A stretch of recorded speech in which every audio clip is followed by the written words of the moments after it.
Hi, this is Arise Cake Creations. I'm Sarah. Thanks for joining me and a big welcome to all my new subscribers. Making a frilled open peony was a first for me, but I wanted to share it with you. I was really happy with how it turned out and I hope you will be too. So let's get started.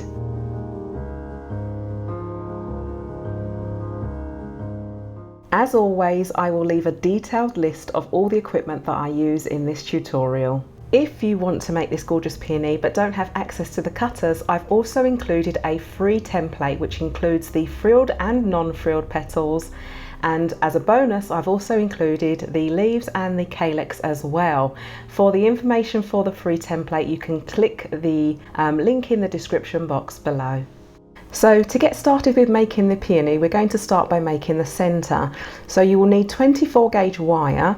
Now the centre of a peony normally has between 3 to 6 and they call them the pistil in the middle. Now I'm actually making 4 on this occasion.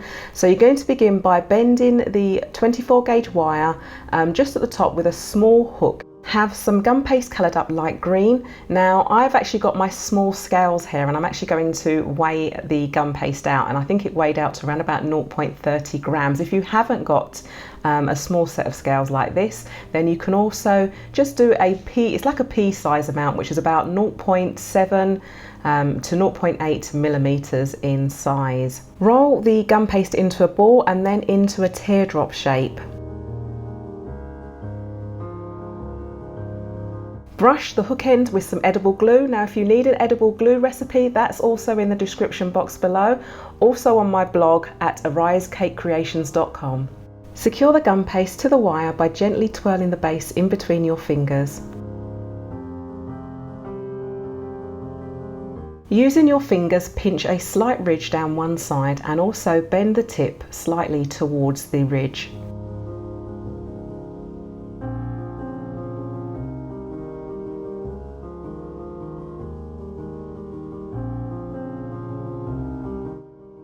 Once you've made all of your centres in the same way, we're going to bring them together and use some half-width light green florist tape to tape them together.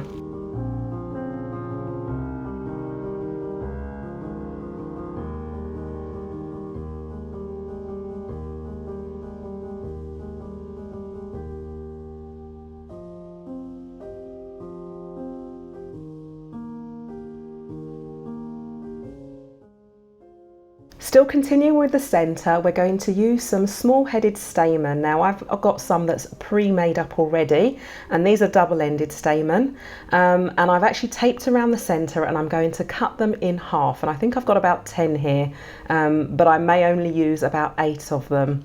And then I've also got some edible dust colours as well.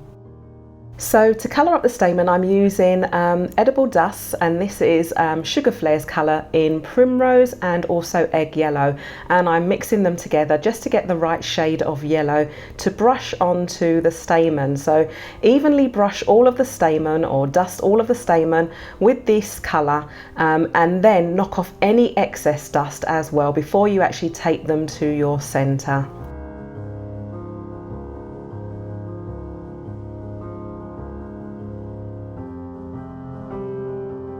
So we're also going to colour or dust the pistil as well, and I'm using again Sugar Flare in Moss Green, Spring Green and Crystal Colours in Tree Bark, which is a brown, which is just going to add a slight deepness to that shade of green. And you're going to brush the base, but don't brush all the way to the top, so it kind of graduates from the deep green to a lighter green at the top.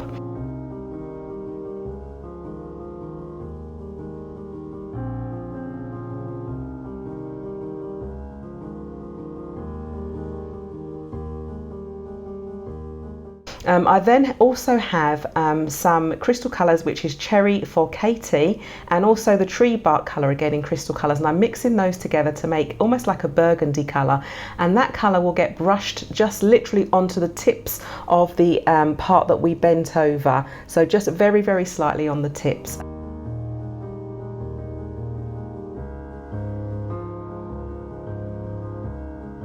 So once you've dusted the pistil, we can begin by adding the stamen to the centre. So we're going to tape them on using half width green florist tape again. Now just tape them on one by one. Now I actually used about 6 in the end. I didn't actually use all 8 of them, but just literally wherever you see a gap and you think it needs to have some added, then add some in, but I only used 6 on this occasion. And then once you've taped them all on, just literally use your fingers just to spread them out so that they kind of look a bit more natural and don't look so uniformed.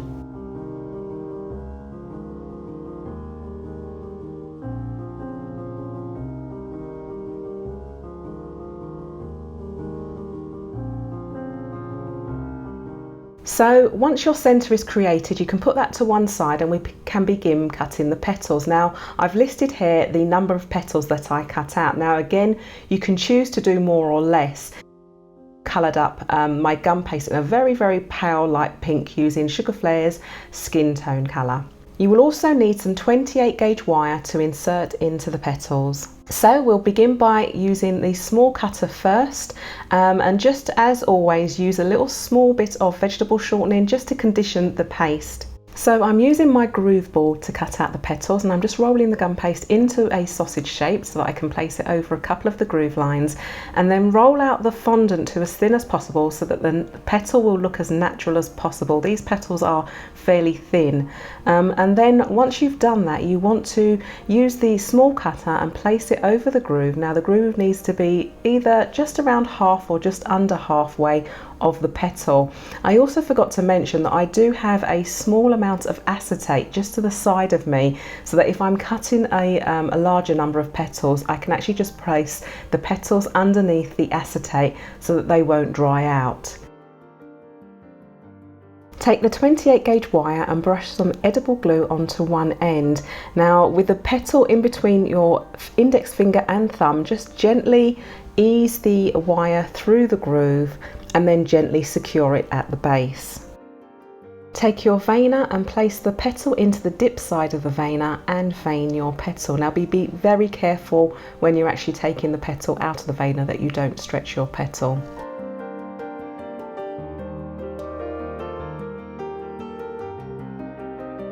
Place your petal onto a pad and with a ball tool just soften the edge of the petals. I should add that the ball tool should be half on the petal and half on the pad as well. We're also just going to do a slight frill, so if you go backwards and forwards with your ball tool, it will create a slight frill in the petal as well. Take the wider end of a Dresden tool and also just literally run it just around the edge of the petals. This will also help to further frill the edge of the petals, thin them out and just give them a really lovely frilled edge. On the inner petals, using the same wide edge of the Dresden tool, just literally take it down the centre as well. I used a spherical silicone mould, and this is the same mould that's used for making the hot chocolate bombs, which is about 3.5 centimetres in diameter, so that the petals could actually dry in, so that they could dry with a lovely cupped and curved shape.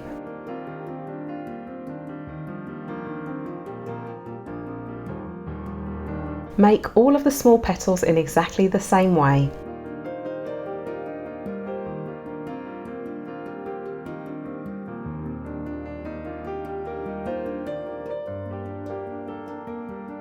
Move on to the medium-sized petal and prepare the medium-sized petal in exactly the same way as the small one.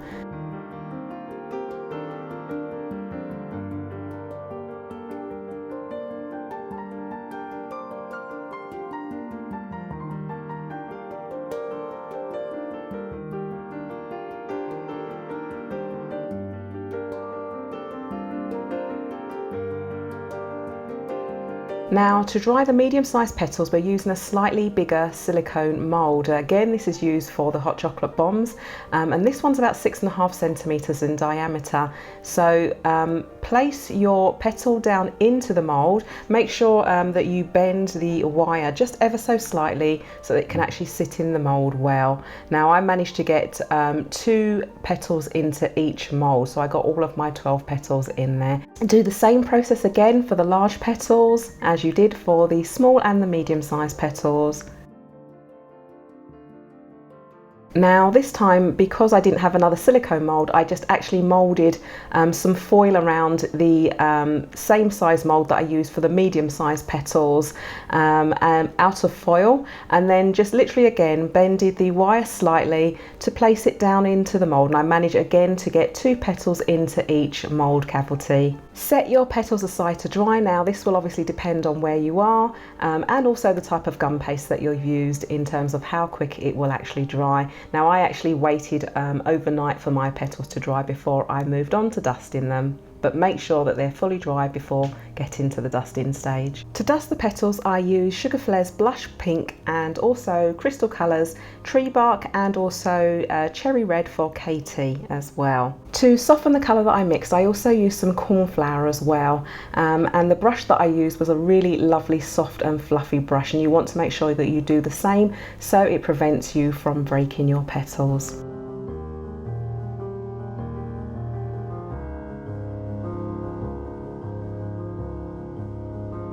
So the colour that I was aiming for here was really just a colour that's slightly darker than the actual petals itself, and then just going to brush the base of the petal up to about halfway, but obviously where it reaches about halfway, because of the way that I brushed it, the colour just tapered off, so it's more like a graduated pink, so it's kind of deeper in colour at the base and then just tapers off into a really light colour, into the colour of the gum paste as well, so it just kind of gives the petal a bit more of a warmth colour.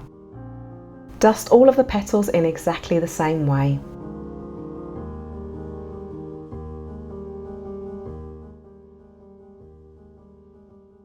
Now once you've dusted all the petals, you can steam them. Now I'm using a clothing steamer here, but what I have done in the past, and I think I've done it on my Magnolia tutorial, and I'll leave the link to that in the iCard, just get some water in a saucepan, let it boil, and then just steam your petal over that. When steaming your petals, you do not want to saturate them. It's just purely to allow the steam to hit it, to allow the colour to secure to the petal, and then that's it. So do this process for every single petal if you're steaming them. Once your petal is steamed, don't leave it flat. Place it into either a cake dummy. Now I've actually got a block of Floristry Oasis covered in some plastic cling film here, just to actually pop each petal into there so that they can dry upright and I won't get any fingerprints on them. And then what you want to do is leave them to dry completely before you touch them again and before we assemble the flower together.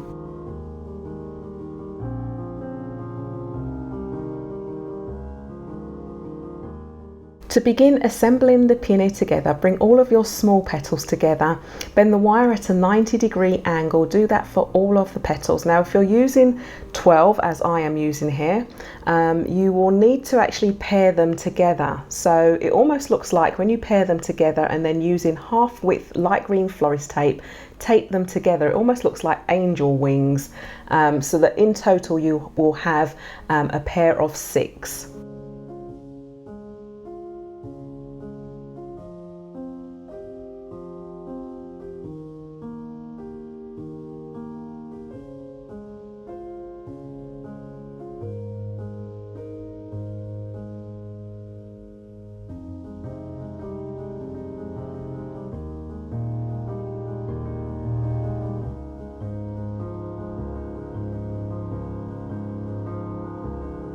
Take your first pair of petals, making sure that the base of the petals sits just where the tape ends on the center of the flower.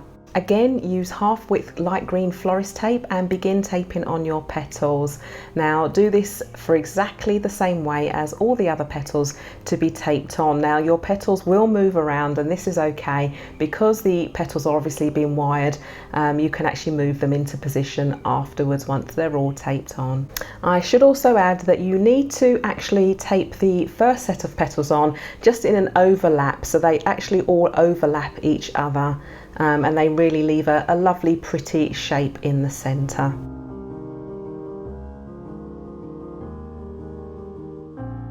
Prepare the mid-sized petals in exactly the same way by bending the wire back to a 90-degree angle. Now the mid-sized petals will get taped on literally just in between the first row of petals. So your second row of petals will just now slot into any gaps that you can see, but again also overlapping, and they're all being taped on individually.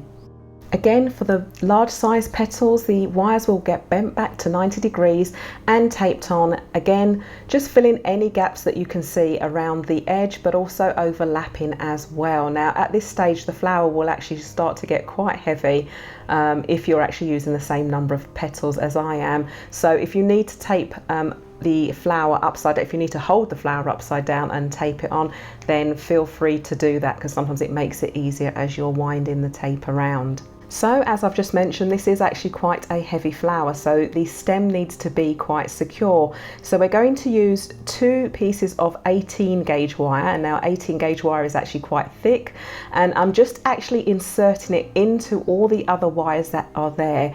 And then I'm using again a half width florist tape in light green to actually just tape all the way down the stem, and then just obviously neaten off the end of that stem and wind the tape back on itself.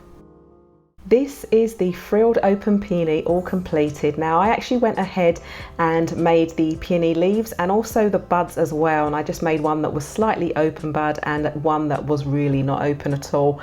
If you want me to show you how to make the leaves and also the buds for the peony, then please do let me know in the comments below.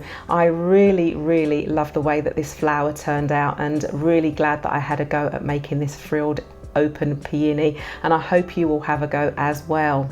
I love the way that the colour just dusted on the inside just gives a light bit of warmth to this flower. Don't forget that if you try any of the tutorials that I have actually taught, please do share it with me. I would really love to see your work. In fact, some of you have actually been sharing your work with me already, and I've been so pleased to see and so proud of what you're doing. Keep up the great work. You can share your work with me over on Instagram or Facebook. Just do #AriseCakeCreations. Remember to like, comment, share and subscribe, and hit that notification bell so that you can be notified anytime I upload any new tutorials. Okay, thanks for watching. See you soon.